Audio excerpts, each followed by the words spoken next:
NPS में निवेश के दो बड़े फायदे। एक्स्ट्रा टैक्स सेविंग के साथ 45,000 रुपये मंथली पेंशन। टैक्स बचाने के लिए राष्ट्रीय पेंशन प्रणाली एनपीएस में आप अधिकतम 50,000 रुपये जमा कर सकते हैं। आयकर कानून की धारा 80C(d)(1)(b) के तहत आप एनपीएस में किए जाने वाली बचत का 80C के अतिरिक्त का लाभ उठा सकते हैं। आप सभी को मेरा नमस्कार। मैं आपका दोस्त अनुज कुमार और बिजनेस एडवाइजर अनुज कुमार। आप देख रहे हैं अपना खुद का चैनल ABR न्यूज़ भारत।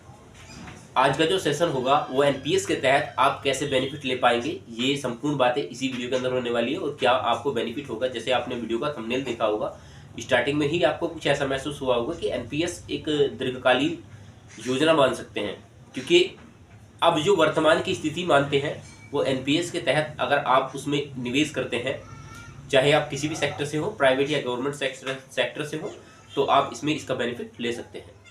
निजी सेक्टर में काम करने वाले लोगों में टैक्स सेविंग को लेकर कई तरह के कन्फ्यूजन होते हैं। अक्सर लोग जब फरवरी और मार्च महीने में सैलरी से टैक्स काटा जाता है तो सोचते हैं कि कहाँ निवेश करें, टैक्स बचाया जाए। हर कर्मचारी को 80C के तहत 1.5 लाख रुपए तक की छूट के बारे में पता है, लेकिन इससे ज़्यादा कैसे बचा सकते हैं, इसके बारे में सही और जानकारी क्या है।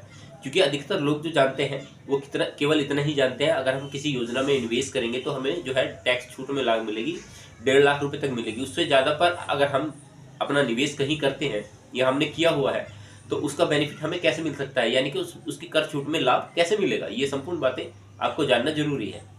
सबसे पहले ये जान लेते हैं कि सेक्शन 80C के तहत अधिकतम 1.5 लाख रुपए तक के निवेश को छूट के दायरे में रखा जाता है।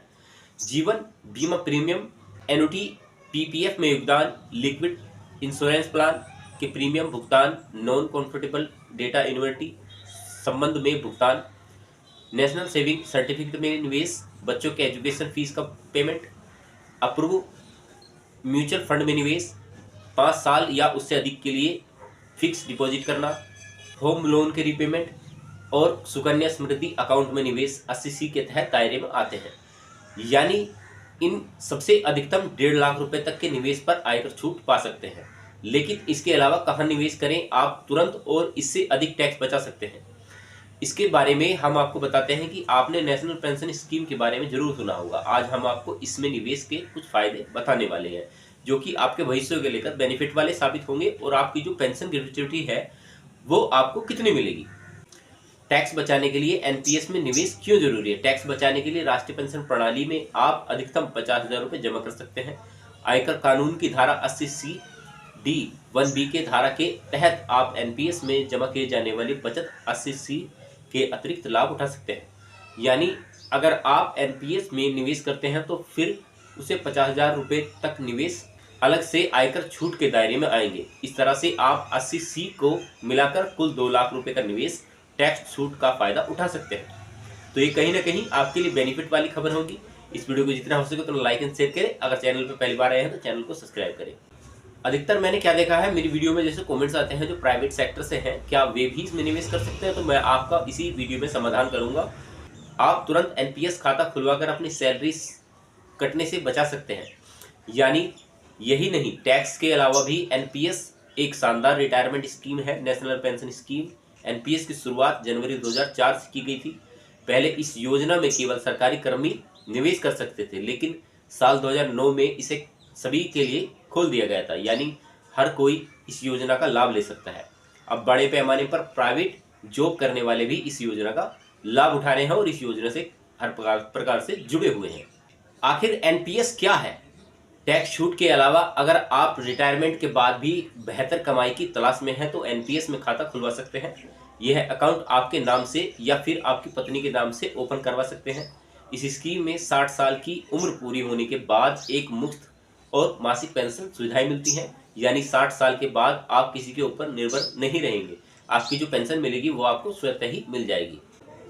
एनपीएस में कितना और कैसे निवेश कर सकते हैं।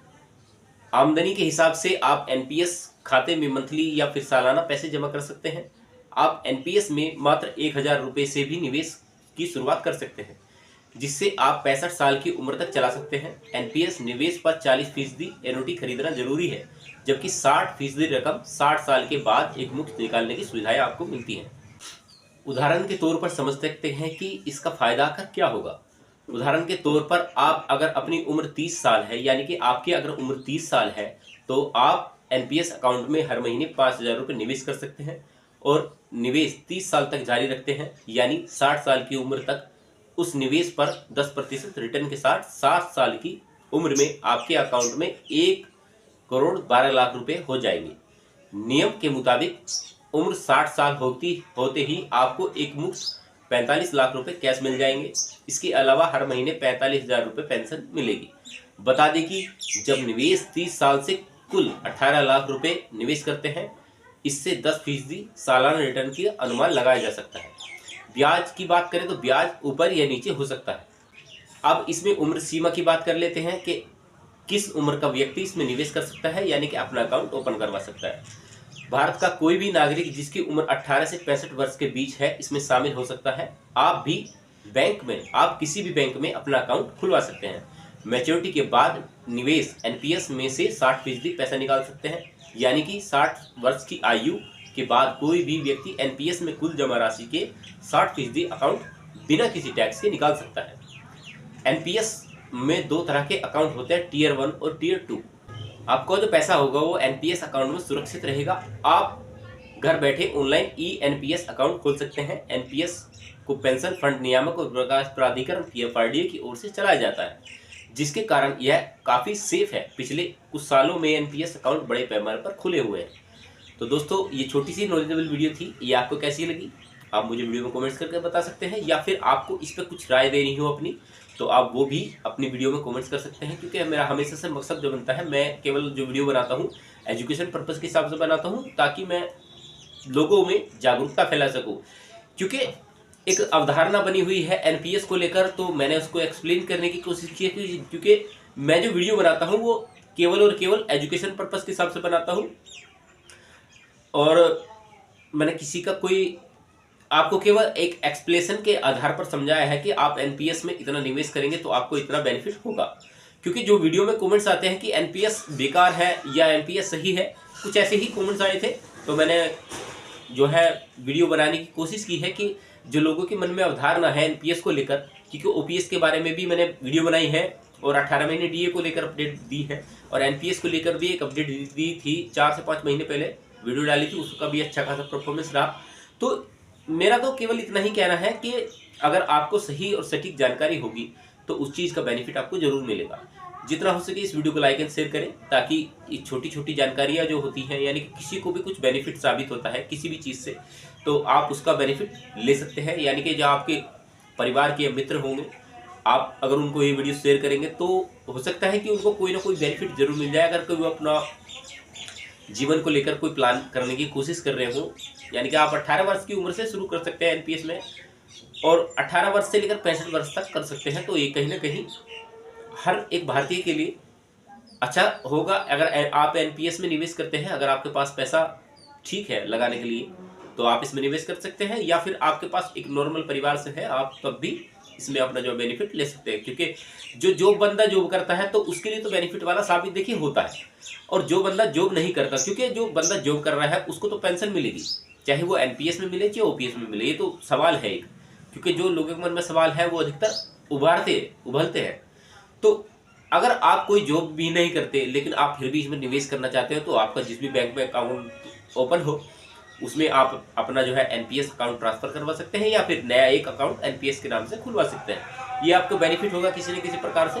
तो जितना हो सके अपने ऐसे मित्रों को जरूर शेयर करें जिसका कोई या तो कोई जॉब ना करता हो, उनको भी शेयर कर सकते हैं, या कोई जॉब करता हो और एनपीएस में कुछ बेनिफिट ढूंढने की कोशिश कर रहा हो, यानी कि अपने टैक्स के लिए कुछ छूट ढूंढने की कोशिश कर रहा हो, तो आप उन्हें ये वीडियो जरूर शेयर कर सकते हैं।